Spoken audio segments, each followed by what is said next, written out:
নির্বাচনের পরবর্তী হিংসার ছবি দেখা গেল শিলিগুড়ি ৩৯ নম্বর ওয়ার্ডে। ওই ওয়ার্ডের এক বিজেপি কর্মী অসিত পালকে মারধর করার অভিযোগ উঠল তৃণমূল কংগ্রেসের বিরুদ্ধে। এই নিয়ে শনিবার ভক্তিনগর থানায় বিক্ষোভ দেখালো বিজেপি কর্মী সমর্থকরা। উপস্থিত ছিলেন ডাবগ্রাম ফুলবাড়ি বিধানসভার বিধায়ক শিখা চ্যাটার্জি।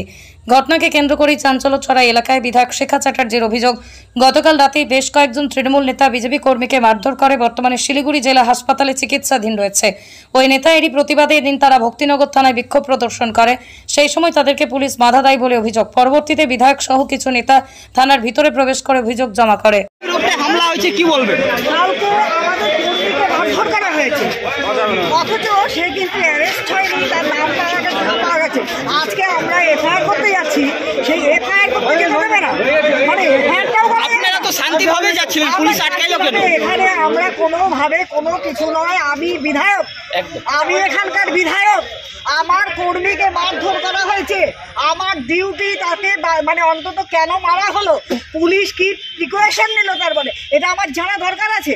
আমি আইসি সাহেবকে মানে ওখানে দেখা করতে যাচ্ছি এবং এফআইআরটা দেবো ওনার কাছে যে আপনি উপযুক্ত ব্যবস্থা নিন। পুলিশ ওদেরকে না ধরে আপনাকে আটকাচ্ছে, কর্মীদেরকে আটকাচ্ছে। শান্তিপূর্ণভাবে আমরা এসেছি আজকে ওনার কাছে, উনি প্রশাসন, ওনার কাছে আসা হচ্ছে। আমরা নিজেদের হাতে কিন্তু আমরা আইন তুলে নিয়ে নিই, আমরা কিন্তু তাকে চেনা গেছে, তাকে ধরে টেনে এনে মারিনি। বিজেপি কিন্তু এমন একটা দল যারা বিশৃঙ্খলা সৃষ্টি করে না, আমরা বিশৃঙ্খলা সৃষ্টি না করে প্রশাসন পুলিশ দিয়ে আমাকে আটকানো হচ্ছে। বলুন এটা কি রকম অবস্থা?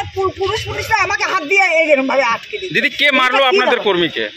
যাকে সেই নাম দিয়েই তো এফআইআরটা করতে যাচ্ছে। মানে ওরা কারা ছিল? তৃণমূল কংগ্রেসের হারমাদ বাহিনী যারা ছিল, তৃণমূল কংগ্রেসের মানে পিছনের দিনের বেলায় যুব নেতা ফেলা ছিল। আর দিদি দেখা গেছে কালকে কুচবিহারে হিংসা হয়েছে, আর ওটা কি আজ শিলিগুড়িতে পড়তেছে? কিন্তু খুব শান্তিপূর্ণ জায়গা, কোনোদিন হিংসা মারামারি কিচ্ছু হয়নি। দেখুন এখানে কিন্তু এমপি আমরা জিতেছি, আপনারা দেখেছেন কোনো রকম কোনো হিংসার কোনো ব্যাপার দেখেছেন? কোনো রকম কোনো ঝামেলার ব্যাপার দেখেছেন? উচ্চ স্তরের স্লোগান দেখেছেন? কিচ্ছু নেই। কিন্তু আমরা জানি ইলেকশন সবাই আমরা একসঙ্গে থাকবো। আমরা এই শান্তিটা কিন্তু বজায় রাখি, চিরদিন রেখেছি, এখনো কিন্তু রাখতে চাইছি। কিন্তু এই পুলিশ বাহিনী দিয়ে আমাকে এখানে অ্যাটাক করার কি দরকার আছে? এখানে আমাকে কেন আটকানো হলো? আমি তো পুলিশ প্রশাসনের দ্বারস্থ হয়েছি যে আপনারা ন্যায্য বিচারটা করুন, তাই সেখানে আমাকে আটকানো। আপনারা কি চাচ্ছেন?